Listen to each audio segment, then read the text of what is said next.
నోకి కాపలాదారులుగా ఉండి ప్రజలకి మంచి జరిగే విధంగా చట్ట పరిధిలో చట్టంలో ఉన్న అంశాలకు అనుగుణంగా ఆ డబ్బుని సద్వినియోగం చేయాలని మనస్ఫూర్తిగా ముఖ్యంగా నా సర్పంచుల్ని ఈ వేదిక ద్వారా అభ్యర్థిస్తున్నాను. అంతేకాదు సర్పంచులకు ఆల్రెడీ ట్రైనింగ్ ఇచ్చారు. 2 రోజుల్లో ఏమో చట్టం గురించి విధి విధానాల గురించి మీ సర్పంచ్గా మీ విధులేంటి వాటన్నిటినీ క్షుణ్ణంగా ఇంతకుముందే తెలిపారు. దాంతోపాటు అదనంగా ఈ ప్రభుత్వం యొక్క ఆలోచన ఈ ప్రభుత్వం చేపట్టే అభివృద్ధి సంక్షేమ కార్యక్రమాలు మీ ప్రాంతాల్లో ఎలా చేస్తున్నారు ఎలా చేయాలని ఈ ప్రభుత్వం యొక్క ఆలోచన ఉందో మీ అందరికీ ఇప్పటికే అర్థమై ఉంటుంది. సంక్షేమ కార్యక్రమాలు ఇచ్చే దాంట్లో కూడా గౌరవ ముఖ్యమంత్రి రేవంత్ రెడ్డి గారి నాయకత్వంలోని ఈ ప్రజా ప్రభుత్వం నిరంతరము ప్రజలకి మంచి చేసే దాంట్లో ప్రజలకు సంక్షేమ కార్యక్రమాలు ఇచ్చే దాంట్లో పేదవాడికి పూర్తి భద్రత భరోసా ఇచ్చే దాంట్లో ఈ ప్రభుత్వం యొక్క ఆలోచన మీకు ఇప్పటికే స్పష్టంగా అర్థమై ఉంటుంది. అదే దిశలో రాజకీయ పార్టీలకు అతీతంగా ప్రజల దీవెనలతో ఎవరైతే ప్రజాప్రతినిధిగా గెలిచిన మీ అందరి ఆలోచనలకు అనుగుణంగా అధికారులు కూడా మీ పంచాయతీలు మీ వార్డులలో తప్పకుండా సహకరిస్తారు. ఎన్నికల వరకే రాజకీయాలు. ఎన్నికల తర్వాత ప్రతి ఒక్క గెలిచిన ప్రజాప్రతినిధి ప్రజలకు సేవకుడే. నీది ఏ పార్టీ అన్నది ముఖ్యం కాదు, నీది ఏ జెండా అనేది ముఖ్యం కాదు, ప్రజలకి మంచి చేశామా లేదా అన్నదే ముఖ్యం.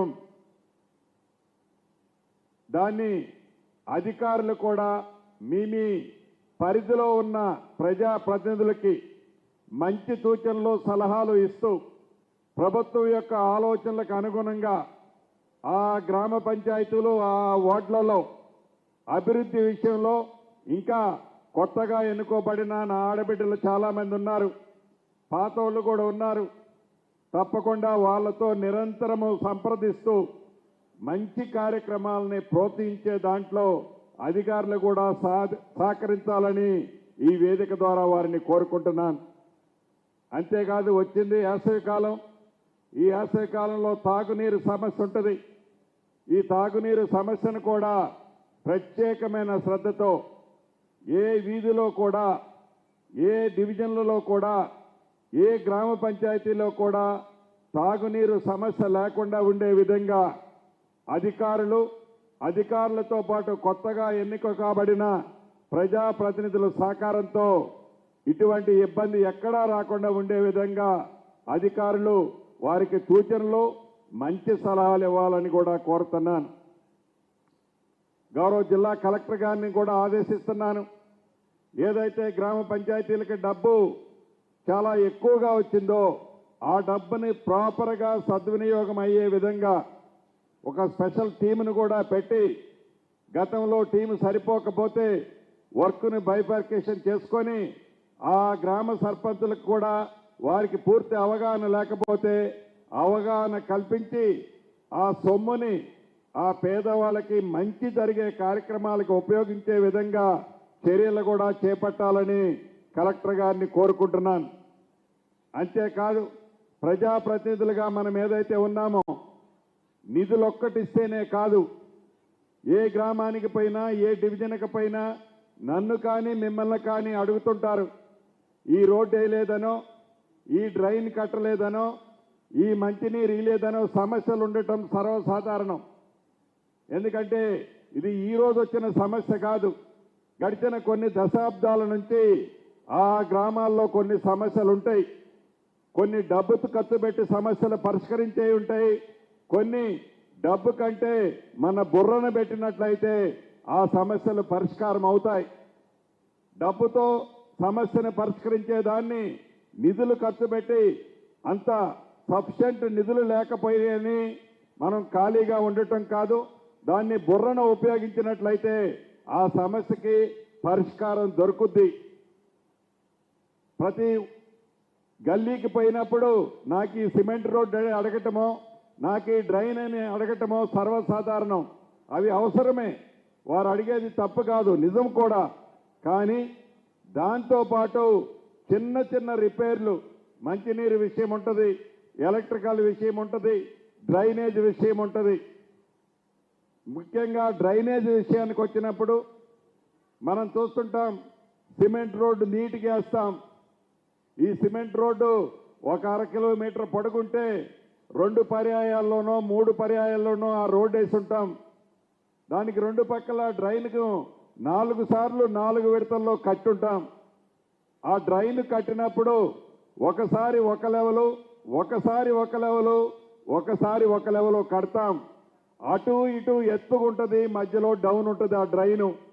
ఆ నీళ్లు పోవు. ఆ డ్రైన్లోకి నీళ్ళు వచ్చినప్పుడు ఈ మధ్యలో బిట్లో అడుగులోతు నీళ్లుంటాయి, అటు ఇటు అడుగు కనపడుతుంటుంది. ఈ అడుగులోతు నీళ్ళున్న దగ్గర మురుగు వాసనతో అక్కడుండే ఇళ్లకి చాలా ఇబ్బంది ఉంటుంది. దీనికి కారణం కేవలం అధికారుల నిర్లక్ష్యం, అక్కడ పనిచేసే కాంట్రాక్టర్ మీద అక్కడుండే ప్రజాప్రతినిధులు శ్రద్ధ చూపకపోవటం.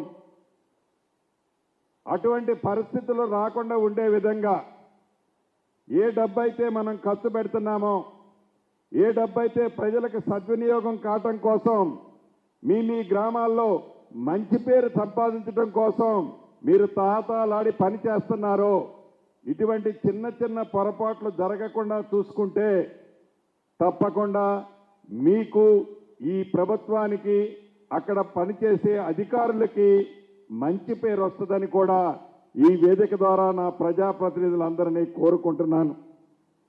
చివరగా మీకు చెప్పదలుచుకున్నది ఒక్కటే, ఈ 99 రోజుల కార్యక్రమంతో పాటు మొన్ననే కొత్తగా ఎన్నుకున్నారు.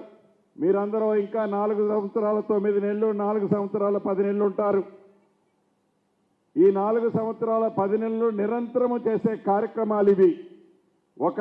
ఒకరోజు చేసి నా పని అయిపోయిందని చేతులు దులుపుకునే కార్యక్రమాలు కావు. నిరంతరము మనం ప్రజలకు అందుబాటులో ఉండే వ్యక్తులు మనందరం. ఈ నిరంతరము ప్రజలతో అందుబాటులో ఉండేటప్పుడు నిరంతరము సమస్యలు వస్తూనే ఉంటాయి. ఆ సమస్యలని సమయస్ఫూర్తి వాడి, సమయస్ఫూర్తితో, డబ్బుతో అన్ని పరిష్కారం కావు. సమయస్ఫూర్తితో మీ గ్రామాల్లో ఆ అభివృద్ధిని చేసే దాంట్లో మీరందరూ భాగస్వాములు అవ్వాలని ఈ ప్రభుత్వం ఆలోచనని ఈ 99 రోజులు మీ గ్రామ పంచాయతీలు పరిధి నుంచి లగాయితూ జిల్లా వ్యాప్తంగా, రాష్ట్ర వ్యాప్తంగా కూడా ప్రతి చోట్ల మీటింగులకి ఒక డేట్లు ఇచ్చారు. ఆ డేట్ల ప్రకారం తప్పకుండా మంచి చేసే మన కార్యక్రమాలని, మంచి ఎలా చేయాలనుకునే మన కార్యక్రమాలని ప్రజలకు చేరవేర్చే దాంట్లో మీరు భక్తుడికి దేవుడికి మధ్యన ఉన్న వ్యక్తుల్లా మీరు